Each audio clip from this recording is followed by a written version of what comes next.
My name is Mrs. Zeke, and I am an English teacher for today. I teach over at Southeast High School in Kansas City Public Schools. And today we are talking about theme. It has been my pleasure to be with you here over the last few weeks where we've gone over things like ancient Chinese culture and history, and the importance of finding the identity of a narrator. Today, we're going to build on that by looking at our passage from last week and determining the theme of that passage. We will also practice looking at it again and identifying the theme of this narrative text. Today, I encourage you to grab a piece of paper and something to write with. I'm going to teach you a very fun acronym that will help you understand theme and identify theme, and I want you to be able to practice it at home. So grab a piece of scrap paper or a notebook and something to write with. First, let's look at the standard. We always start with this. In Missouri, by the time you get to 6th grade, you should be able to use appropriate text and determine the theme of a text while citing evidence of its development.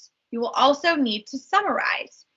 We need to be careful here because theme and summary are not synonyms. They are not the same thing, but oftentimes finding one will help you with the other. Today, our focus is theme. Let's first define theme. Theme is an observation about life that the author is trying to share with their reader. If you are reading something and you realize that there's a life lesson in that reading, that is your theme. We can also think about theme in this acronym SLIME. So let's pull apart SLIME and then use it to help us identify the theme of our story. So the S in SLIME stands for the subject, for the topic of the story. L is the lesson that is being taught. I and M is the idea or the message behind it. And E is the evidence. Can you pull a sentence? Can you pull a quote? Can you paraphrase and use evidence to support the SLIM or the theme that you have found? If you want to take just 10 seconds, write down the definition of SLIME to help you as we review our passage from last week.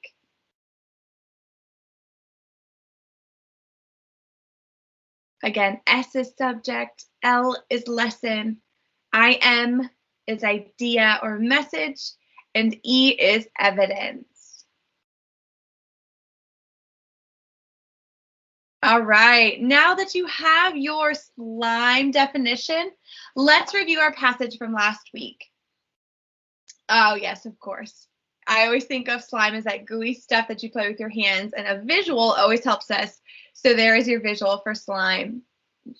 So last week we were talking about ancient China and this parable that we found about neon and the story of the Lunar New Year. It's interesting because we are celebrating the Lunar New Year on February 12th. So this comes at the perfect time. So let's just do a quick reread. I'm actually going to let you read it if you didn't read it with us last week, but I'm going to just summarize it for you now so we can get to the application aspect of it. So remember, there was this monster in China, and every year around the Lunar New Year, he would go around scaring people, and everybody was nervous around this time because they didn't want to be afraid, or they didn't want to be scared by this monster.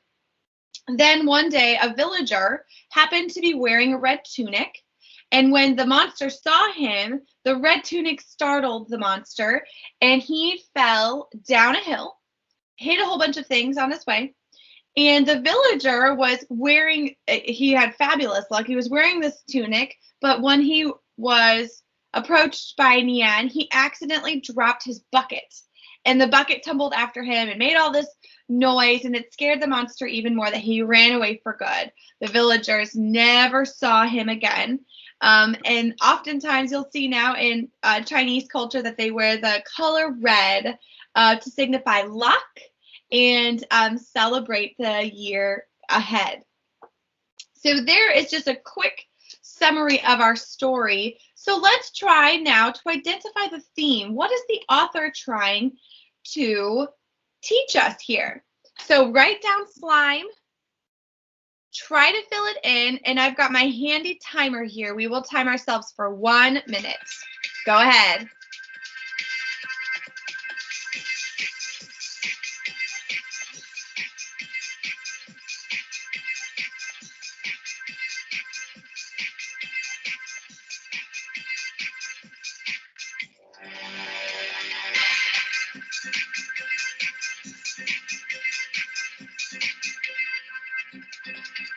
"30 seconds.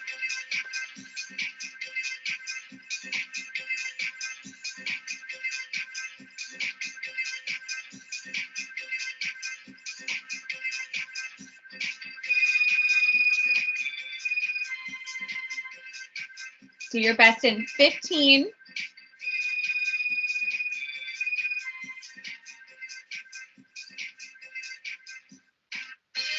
5.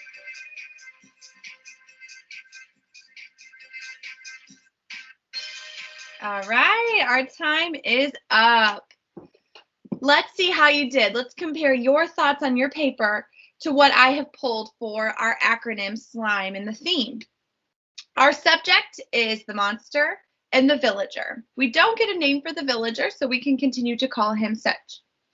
L is the lesson and what was happening, and it was the accident that happened, and the idea or the message behind it all is that you need to make the most out of an accident. A lesson can be learned. You never know how it might impact you or others or the future. And then our evidence, I pulled this quote from the story. Villagers never saw him again, and that's why people in China believe the color red signifies luck. This just shows the impact of your actions, and even something so silly as an accident of wearing a particular color could have an impact on yourself, on others, and in the future. And so making the most of it and sharing those stories, I think, is something that the author was trying to convey. So let's wrap it all up in a beautiful sentence. The theme of the story is that accidents can happen, but oftentimes you can make more out of them than just a particular moment, whether it be something that impacts you or others in the future. So make the most of everything that happens. And that is our theme from this story. I hope that this is helpful to you, that as you go about your education in English class, whether it be now or in the future in 12th grade when you see me, that you will always remember slime as an easy way to help you identify the theme of a story. It has been my pleasure to be with you here today. I look forward to our time next week. Be safe and stay warm.